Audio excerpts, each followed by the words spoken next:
नमस्कार.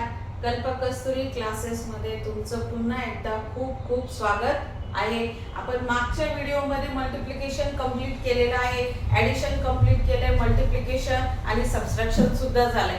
आता आपल्याला सगळ्यात शेवटचा जरासा मुलांना अवघड जाणारा पार्ट म्हणजे काय, डिव्हिजन. त्याला मराठीत काय म्हणतो आपण, भागाकार. भागाकार ज्याला जमतो त्याला जवळजवळ मॅथ सोपंच जातं.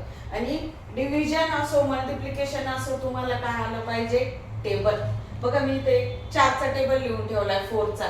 बघा 4 1 चा 4, 4 2 चा 8 का, हे नंबरिंग आहे. या नंबर वरनं आपल्याला डिव्हिजन करायचंय. प्रत्येक वेळेस तुम्ही असा टेबल थोडा सुरुवातीला लिहिला ना तर तुम्हाला येऊन जाईल, नंतर तुम्हाला नंबर आपोआप आठवतो. पण सुरुवातीला ज्यांना अगदी येत नाही त्यांच्यासाठीच हे आहे. ज्यांना थोडंफार डिव्हिजन येतं त्यांनी डिफिकल्ट पार्ट चालू झाला की मग जॉईन केलं तरी चालेल.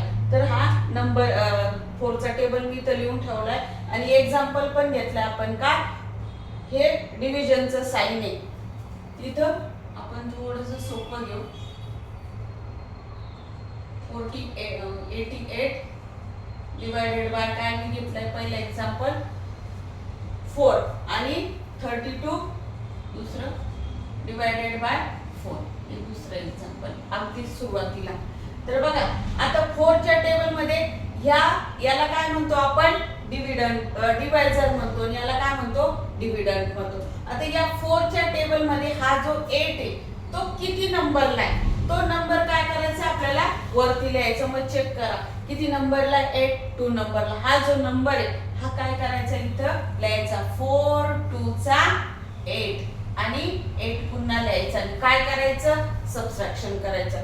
तर डिव्हिजन मध्ये काय असतं, टेबल म्हणायचं आणि सबट्रॅक्शन करायचं. मल्टिप्लिकेशन मध्ये काय असतं, टेबलच म्हणायचं असतो पण काय करायचं असतं, ऍडिशन करायचं असतं. तर या दोन थोडेशा वेगळ्या गोष्टी आहेत, म्हणून तुम्हाला ऍडिशन, सबट्रॅक्शन, मल्टिप्लिकेशन, डिव्हिजन सगळंच आलं पाहिजे. बघा आता 4च्या टेबल मध्ये 8 किती नंबरला आहे, 2 नंबरला आहे. तो नंबर वरती लिहायचा आणि पुन्हा 8 खाली लिहायचा.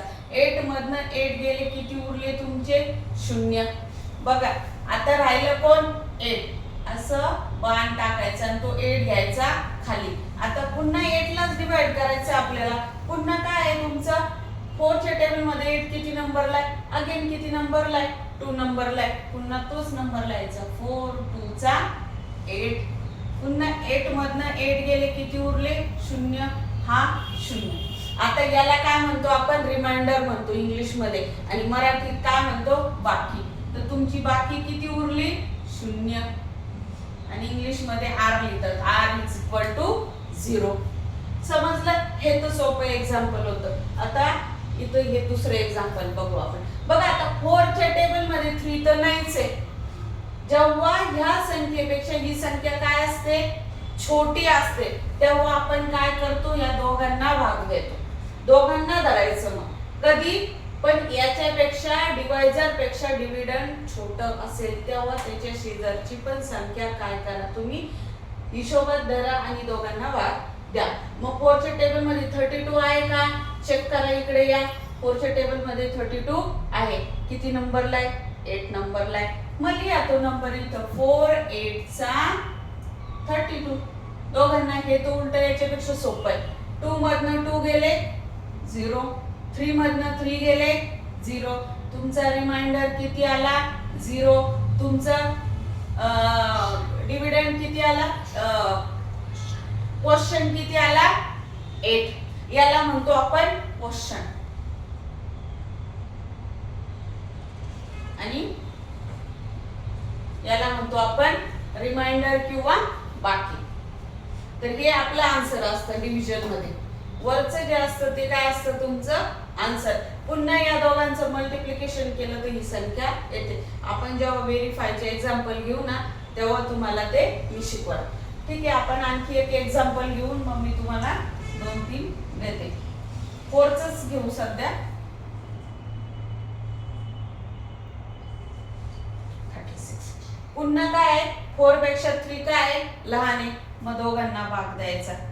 4च्या टेबल मध्ये 36 आहे का, आहे. किती नंबरला आहे, 9 नंबरला.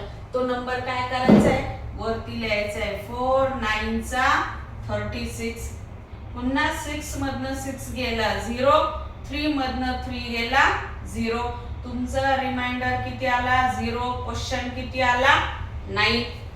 तर मी तुम्हाला एक एक्झाम्पल काय करते, होमवर्कला देते, एक किंवा दोन.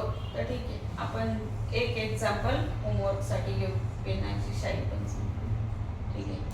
4 डिवायडेड बाय 28. सोपं एक्झाम्पल आहे हे. एक आणि 4 डिवायडेड बाय 4 4 4 हे सोपं आहे, हे शिकवतो.